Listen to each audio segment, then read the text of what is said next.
Agora vou passar para a Isabela, que é psicóloga e sócia-líder civil. Boa noite. Meu nome é Isabela Pena. Eu estou aqui com o ouvido lá dentro e prestando atenção em vocês, porque cada choro eu ouço já pergunto quem está chorando. Enfim, eu sou uma das sócias proprietárias daqui, somos três, a Manuela Costa, Raquel Barreto e eu, Isabela. Eu sou psicóloga infantil, atuo na área infantil há mais de 16 anos e trabalho com esses pequenininhos com muito amor e com muita dedicação, junto com a Carol, que é a nossa coordenadora, certo? Tem algumas coisas que eu acho que é importante a gente colocar aqui no início. Primeiro, que a gente está falando de criança pequena, né? De bebê e criança pequena. Segundo, que a gente está falando de indivíduos que estão em formação, indivíduos que estão começando a se formar como pessoas. Então, são indivíduos que precisam aprender, precisam de respostas externas, né? Hoje, eu trouxe algumas questões que eu julgo bem importante para a gente levantar como psicóloga, no sentido de prevenir as birras a partir dos 4 anos. As birras até 3 anos, elas são extremamente saudáveis, são normais, e os pais precisam e devem acolher as crianças, seus filhos, com esse comportamento. Claro que tem algumas dicasinhas, não a receita de bolo, mas tem sim algumas coisas que eu vou citar um pouquinho no final, que podem ajudar a vocês lidarem melhor, né, com esse comportamento de birra deles. Mas é só a partir de 3 anos que as coisas vão começar a melhorar, certo? Então é bom que a gente fique ciente com relação a isso. Então minha fala vai ser mais em caráter de prevenção mesmo. O que os pais precisam saber e fazer para que o comportamento de birra não se estenda após os 4 anos, tá? Primeira coisa, a gente precisa lembrar que existe o conteúdo genético da criança. O conteúdo genético da criança envolve toda a família paterna e a família materna. Uma criança que teve um parto difícil, porque a mãe tem, por exemplo, uma doença da placenta, com certeza vai influenciar no comportamento no futuro, né? Uma criança que tem uma história genética, né, que teve alguma dificuldade no momento da gestação, do parto, do pós-parto, vai vir e a gente vai observar que vão ser crianças que vão ser talvez umas mais sensíveis ou outras com problemas mais vistos, mais visíveis. Depois da história genética, a história de vida da criança, da família e do ambiente. A história de vida da criança, mas a gente se pergunta por que a história de vida da criança? Vai nascer? Não, existe uma história desde a concepção dela, existe uma história durante a gestação, o desenvolvimento dela na barriga da mãe, existe uma história do parto, do pós-parto, até a idade que a gente está conversando, que é até uns 3, 4 anos. Então, essa história é muito importante, né? Como é que essa criança foi concebida, como é que ela foi recebida pelos pais, como é que ela foi desejada, né? Se foi uma concepção acidental, porque acontece, a gente sabe, se foi uma concepção planejada, como é que estavam as condições emocionais dessa mãe. Uma mãe que está trabalhando muito durante a gestação, uma mãe que não conseguiu se voltar emocionalmente para esse desenvolvimento do corpo dela, esse novo desenvolvimento do corpo dela. Uma mãe que de repente teve depressão pós-parto, porque já tem características genéticas que predispõem a isso, né? De repente, uma mãe que não teve apoio, né, de vó, de pai, de tia. Então, tudo isso a gente precisa pensar e colocar em junto, tá? No desenvolvimento saudável das crianças. Agora eu quero falar sobre os limites que o corpo do bebê impõe neles próprios. São limites importantíssimos para o desenvolvimento saudável da mente da criança. A natureza ela é muito bela. Então, se a gente for parar realmente para pensar e estudar sobre isso, você vai ver claramente como todo esse processo dos limites que o corpo impõe ao bebê é necessário para que o bebê ele tenha internalizado o limite de vida e seja capaz de suportar as frustrações. O primeiro limite é o parto, certo? Que é o momento em que o bebê sai do ambiente confortável, sai de um ambiente onde ele está seguro, onde ele se sente protegido, principalmente envolvido, né, acalentado, e vai para um ambiente que ele não conhece. Por que o bebê chora? Enfim, tem vários estudos sobre isso. Um estudo de Otto Rank, que é um psicanalista, que ele fala que o primeiro trauma de um indivíduo é o parto. Já Freud, ele fala que é o primeiro momento de ansiedade que o indivíduo vivencia, que é o parto. Então a gente precisa considerar que esse momento é um momento que já vem com um limite, com uma frustração grande para a criança. E entender que essa frustração é importante para o desenvolvimento dela. Depois do parto, a gente pode falar sobre o desmame. O desmame é um momento também muito delicado e que precisa ser bem orientado e bem conduzido pelos pais e pela família. Mas como isso, né? A criança ela dá sinais. Por exemplo, a criança a gente sabe que até 6 meses é necessário amamentar, né? A criança com 6 meses ela começa a dar sinais de que em alguns momentos não está saciando mais o leite da mãe.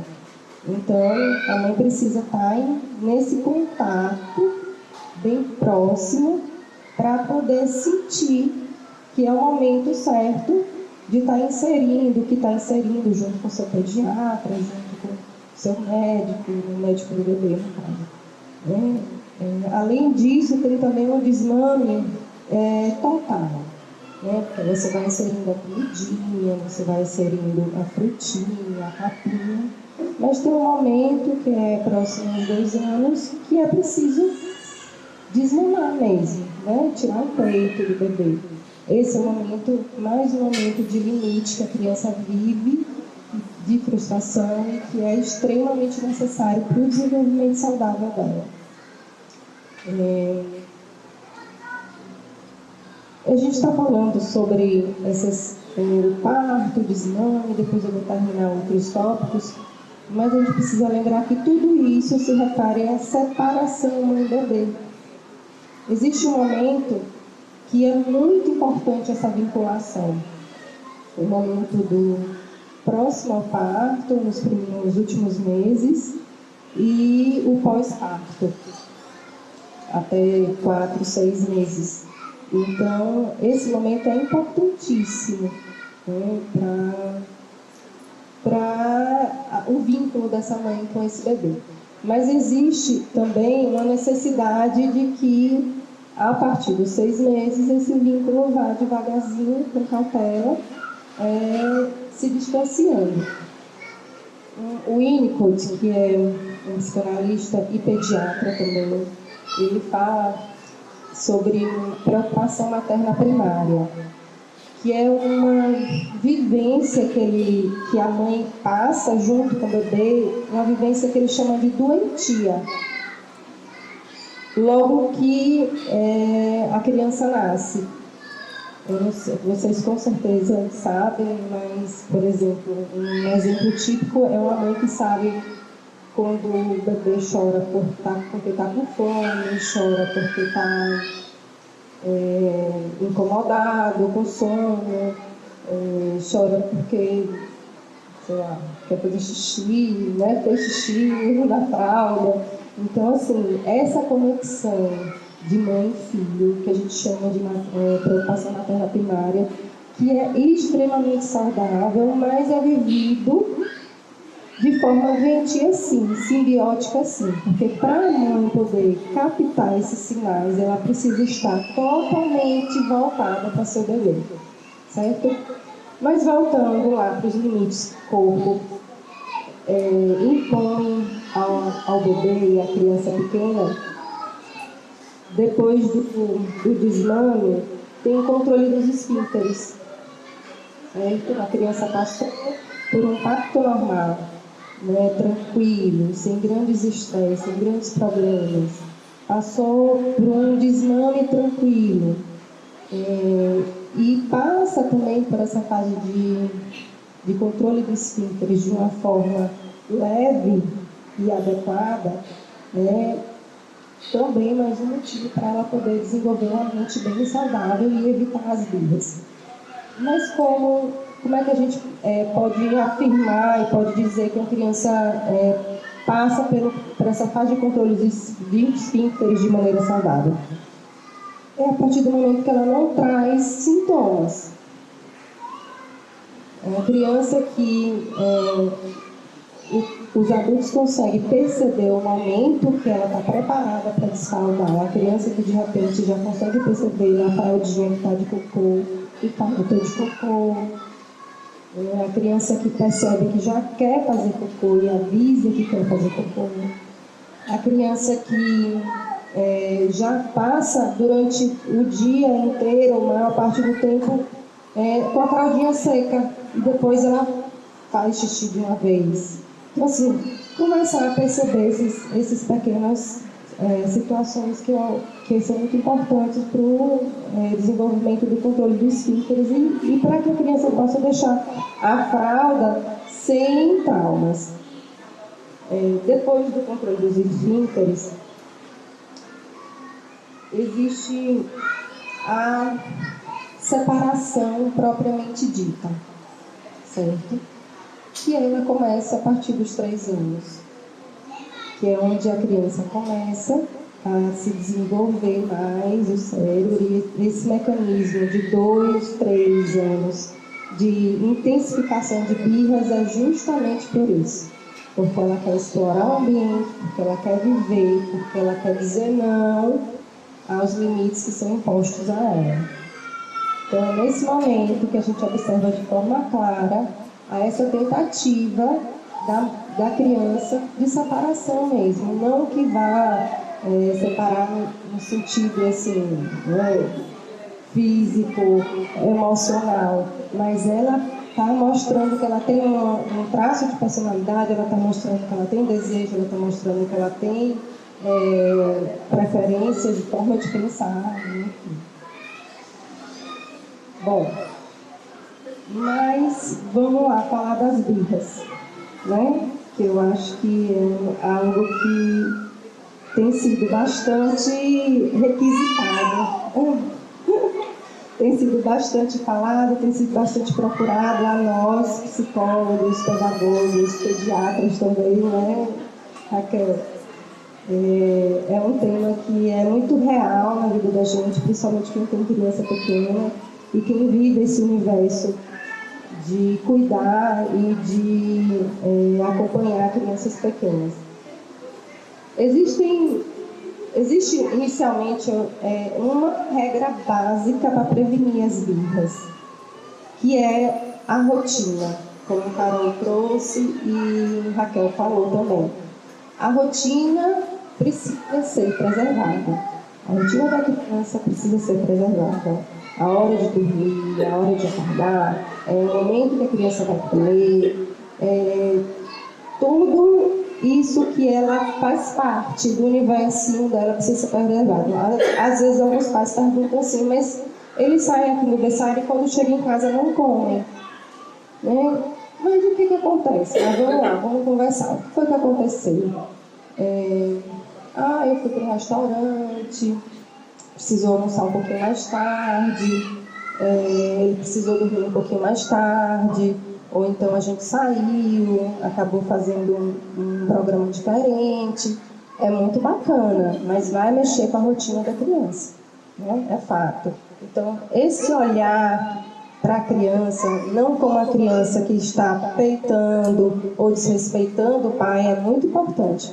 Na verdade, a criança está reagindo muitas vezes porque o corpo dela e a capacidade mental dela ainda não está desenvolvida.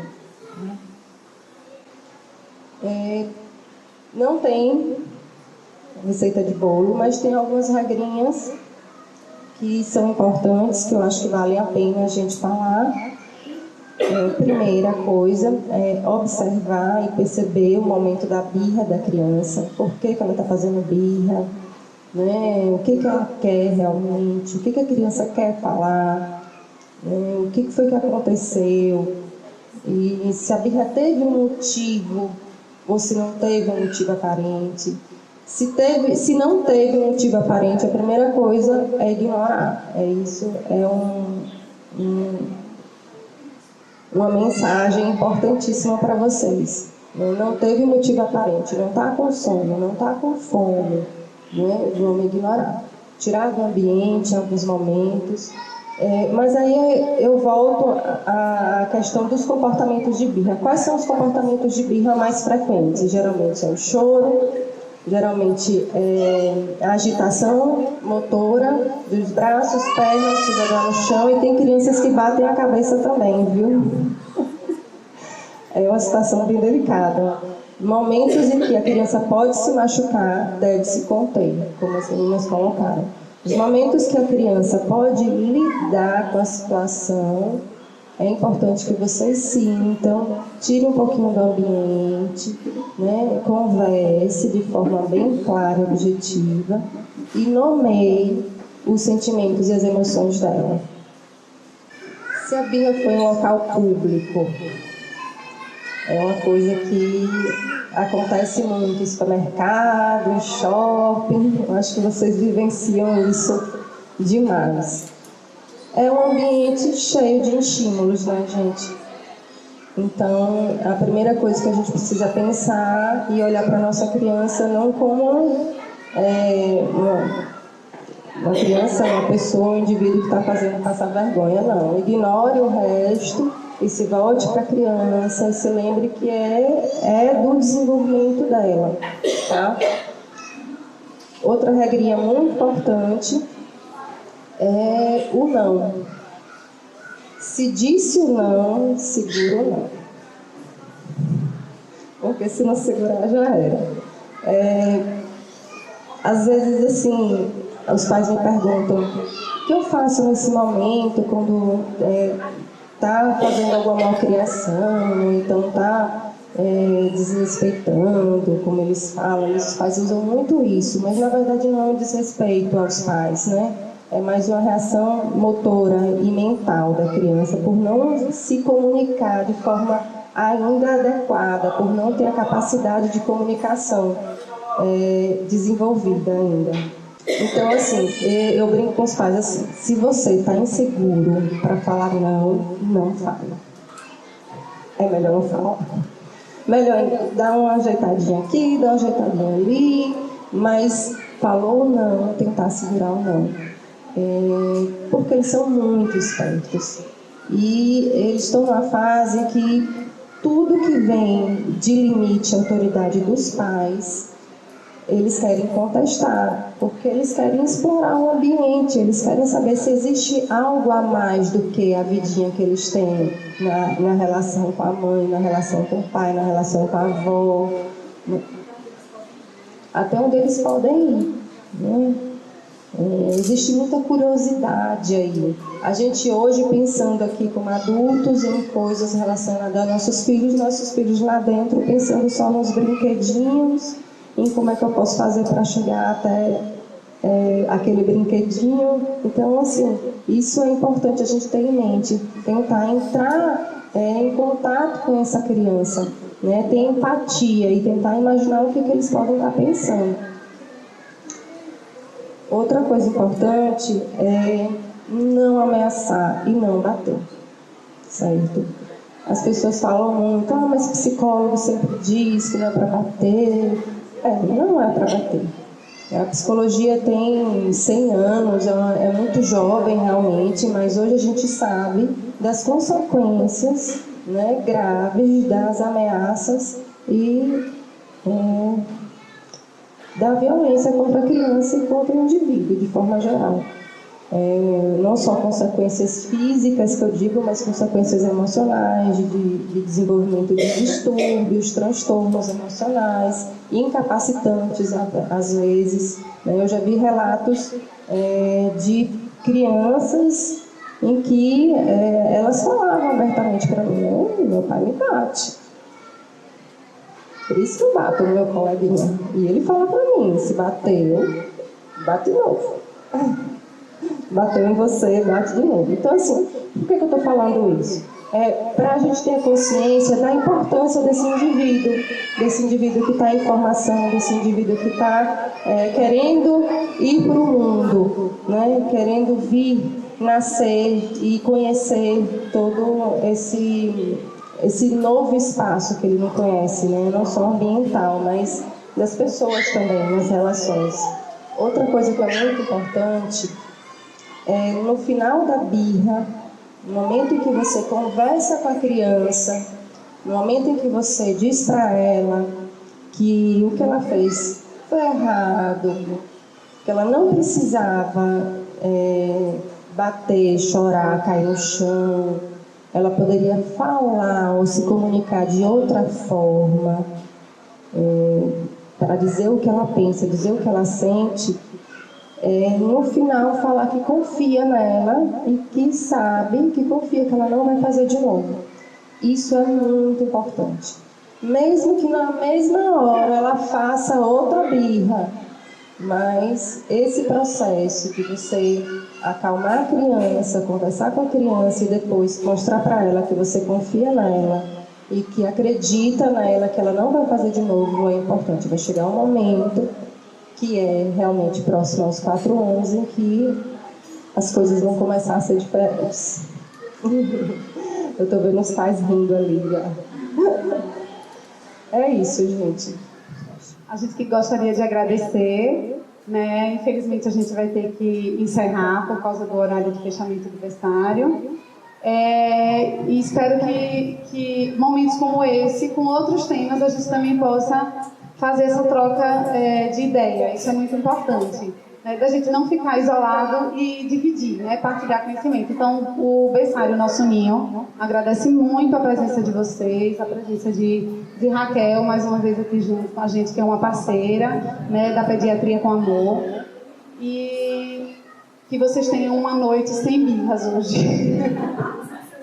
Outra coisa, a gente está com a parceria com a Atlântico Café, eles trouxeram uns lanchinhos, vocês provaram? Alguns provaram já, né? Eu acho que tem uns biscoitinhos ali, são saudáveis, sem glúten, sem lactose, então é bem bacana e são bem gostosos. Eu gostaria de agradecer ao Atlântico Café, né, por ter proporcionado esse momento para a gente.